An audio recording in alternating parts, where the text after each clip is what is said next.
A 911 dispatch call gone terribly wrong, leaving a Clinton, Missouri police officer dead. Good evening, everyone. I'm Jim Reek. And I'm Emily Spain. Tonight, people are asking the question, could all of this been avoided? KOMU8's Tyler Emery was in Clinton all day and joins us now to explain how officers ended up at the wrong house. Jim and Emily, I was in Clinton all day today and ended at a news conference where troopers detailed what led up to Officer Christopher Morton's death last night. A man shot and killed the 30-year-old officer and injured two other officers late last night. They were responding to a 911 call, but now we know they were sent to the wrong address. The 911 call, which had two women screaming in the background, was actually connected to a house in Windsor, about 15 miles away from Clinton.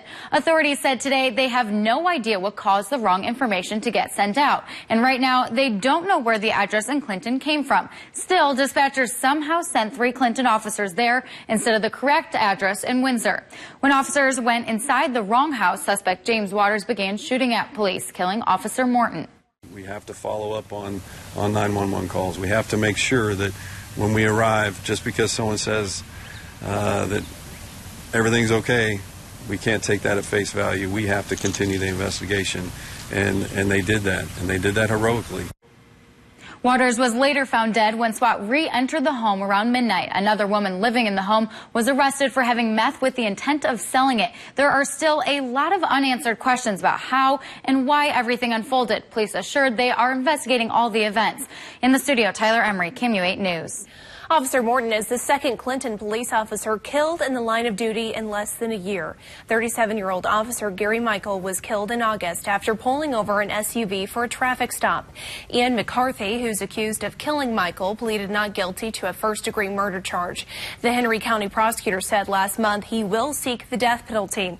Morton, who was reserve when Officer Michael was killed, went back to work for the department full-time right after Michael's death. Just as Clinton was healing from Officer Michael's death, the wounds are now reopened. Community members told KOMU8 today they hear about these tragedies in big cities, but never in towns as small as Clinton, especially twice. You could see efforts to honor Officer Morton everywhere, from flowers to flags flown at half-staff. A neighbor lined the entire downtown square with blue tape as a way to cope with his shock. We're still reeling from it, and I think trying to figure out how to even react. It's going to take some time to process it. A neighbor to the shooting says he has lived in Clinton for 70 years and has never seen anything like this before. And top officials all over Missouri are also reacting to Officer Morton's death. Governor Greitens said in part, Clinton is grieving and the entire state of Missouri stands with him. Senator Roy Blunt released a statement saying Morton put his life on the line in service to his community and our nation. Attorney General Josh Hawley tweeted saying Missouri is grateful for Officer Morton's courage and dedication to protecting those in need. He truly gave the ultimate sacrifice. Senator Claire McCaskill's office tweeted saying she is praying for Officer Morton's family and loved ones. The Los Angeles and New York police departments tweeted out their support as well. A deadly Miller County house fire from yesterday reignited this morning. The new fire spread through the entire house and caused it to cave in. There were initial reports of an explosion. The county sheriff says the loud bangs probably came from ammunition exploding inside.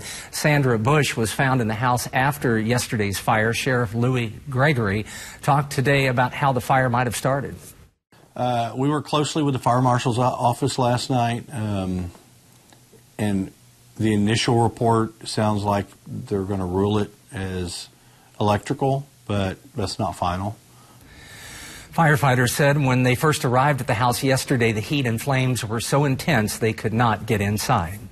State representatives are investigating Governor Eric Greitens, but they have no interest in sharing the details of what they're finding. The House Special Investigation Committee held a 4-hour meeting today at the Jefferson City Police Department. The committee closed the meeting to the public, and police officers even covered the entrance with a black tarp so no one could see inside.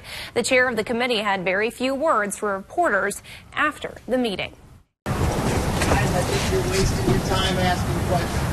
Are you done for the day? You're wasting my time asking questions. No, it's not a waste of time. There will be a point in time that you will know. The committee has less than 40 days to finish its investigation and send a report recommending a course of action to the General Assembly. Governor Greitens has also added another attorney to his defense team as he fights the invasion privacy charge that committee is investigating. Attorney Scott Rosenblum will help defend Greitens. His website says he focuses on cases involving business crimes, white-collar, murder, sex, and drug offenses. A Missouri connection or not, President Trump's proposed tariffs on steel and aluminum appear to be the first shots in a global trade battle. The president says wars like this are good and easy to win. However, KOMU8's Nora Ferris is here in the studio to explain how Missouri could stand to lose. After Trump's tariff announcement, several nations are threatening to trade blows in a trade war with the U.S. Missouri farmers worry the tariffs will hurt their industry, which relies heavily on exports, and they're steeling themselves for an economic hit. Missouri agriculture faces a prickly situation in the wake of Trump's tariffs. Now, the White House is expected to announce the final tariffs tomorrow. Once enacted, those tariffs will take effect in the next 15 to 30 days. In the studio, Nora Ferris, KOMU8 News. Well, it's been a cold and windy week, but Kenton says a slight change is on the way, and we're looking forward to it. Hey, Kenton. Hey, Emily, thank you very much. All right, Kenton, thank you very much. Quarter draws are back to the drawing board in Columbia. Why the city is again considering restricting drink specials. Plus, now that we know MPJ will be on the court tomorrow, what Conzo Martin is saying, we'll have a live report later in sports. What was once off the table might be back, a crackdown on Columbia drink specials. They're very common downtown. KOMU8's Lydia Nussbaum joins us live with a look at the future of penny pitchers and dollar wells. Some bars, like Fieldhouse, might offer drink specials, like buying a pitcher for only around a penny. Back in November, the City of Columbia City Council suggested not moving forward to regulate specials like these, partially because of legal questions in the language, but now the idea might be coming back. While walking in downtown Columbia, you might see signs advertising drink specials and happy hours. Kim Dude of the Substance Abuse Advisory Commission says that these regulations could include ending drink specials at 11 p.m., prohibiting soda from being more expensive than the cheapest alcoholic drink, and prohibiting alcoholic drinks from being priced under $2 for a standard-sized drink. Reporting in downtown Columbia, Lydia Nussbaum, KOMU8 News. Today, House Committee cleared the way for state universities to increase tuition next fall. Lawmakers voted 7-1 in favor of removing tuition caps. Schools have been strapped under the cap since lawmakers cut state funding. Supporters say education is not getting the funding it needs. The rep who voted against the bill says he's in favor of a concept called differential tuition, where students in expensive-to-teach programs pay more. They should pay a little bit more for those programs versus the programs that don't cost a lot of money to implement, and they really don't get a lot of money after they graduate. And so from our perspective, if we're going to have Missouri scholars staying here in Missouri, we need to have the programs that light them up, that provide what they need in higher education. The Rules Committee will hear the bill next, then it could move to the House floor. An update on a story we brought you yesterday. 3 MU student government candidates have dropped out of an election amid a Twitter controversy. This comes after a student reporter posted screenshots of old tweets. Those tweets contained racially insensitive, sexist, and homophobic comments. Posters of Margaret Sanger, Martin Luther King Jr., and Malcolm X were all taken down from Ellis Library on Mizzou's campus today. This after an anti-abortion student organization petitioned to have the Sanger poster removed. She was the founder of Planned Parenthood, and the group Mizzou Students for Life says it objects because she supported eugenics. Group chair Anna Haberdash told KOMU8 News the library claims her petition had nothing to do with the posters coming down. I think they took it down because we told them to, and I think they might have taken down all 3 of them to save face. Library staff initially said the posters were part of a revolving display and will be taken down near the end of the spring semester. Staff would not comment on why the posters were removed now. Ever take a sledgehammer to your car?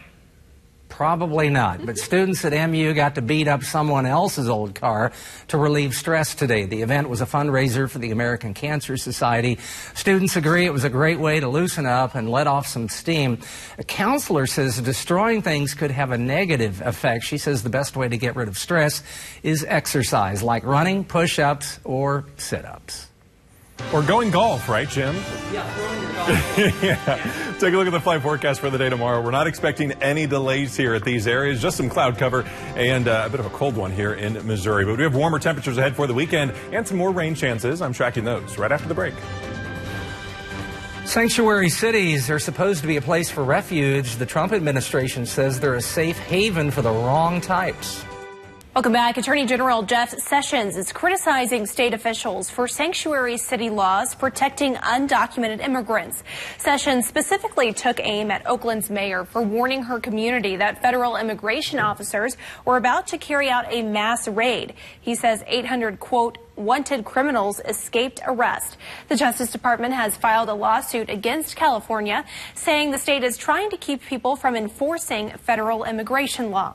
Stop protecting lawbreakers and giving all officers more dangerous work to do so that politicians can score political points on the backs of officer safety. I can't accept that. California state officials strongly deny the Justice Department's allegations. Thousands of West Virginia students returned to school today after a 9-day statewide strike. Teachers demanded a 5% pay raise, and the governor signed off on it yesterday. The governor agreed to create a task force to fix problems with the state's health care system as well. National Education Association data shows West Virginia was 48th in the nation for teacher pay. A grand jury indicted Florida school shooting suspect Nicholas Cruz on 34 different counts today. Cruz is suspected of killing 17 people at a high school in Parkland 3 weeks ago. His public defender says he'll plead guilty if prosecutors don't give him the death penalty. Students at that high school got a surprise visit from basketball star Dwayne Wade. The Miami Heat star dropped by to show support and spoke with students about activism. He says he wants to be more involved in their fight for change. Another reason he might have dropped by, one of the students who died in the shooting was buried in a Dwayne Wade jersey. So who will the Tigers be playing tomorrow afternoon when MPJ makes his return? Sports is next. Here's what's coming up on KOMU 8 News today. A new bill could add fentanyl to the list of drugs prosecutors can charge for those trafficking. It's currently only illegal in Missouri to have the drug without a prescription. Join Megan Judy and Landon Burke tomorrow morning for KOMU 8 News today. Kenton. Back into the 50s. Slight chances for rain start up on Saturday, late afternoon into the evening. I got a Jeopardy question for you. What luck. do Iowa State and Georgia have in common? I don't know. What is The it? first two teams that Michael Porter Jr. played against. I should have seen that coming. Iowa State and Georgia. Yeah. All that build up. Only, what, 4 months apart? Only 4 months apart. I think he'll get more than 2 points, and I think he'll get more than 2 minutes of playing. Will it live up to the hype? Yeah. Yes. Okay. It will. All right, that's our time for now. Thanks for joining us. Have a great night.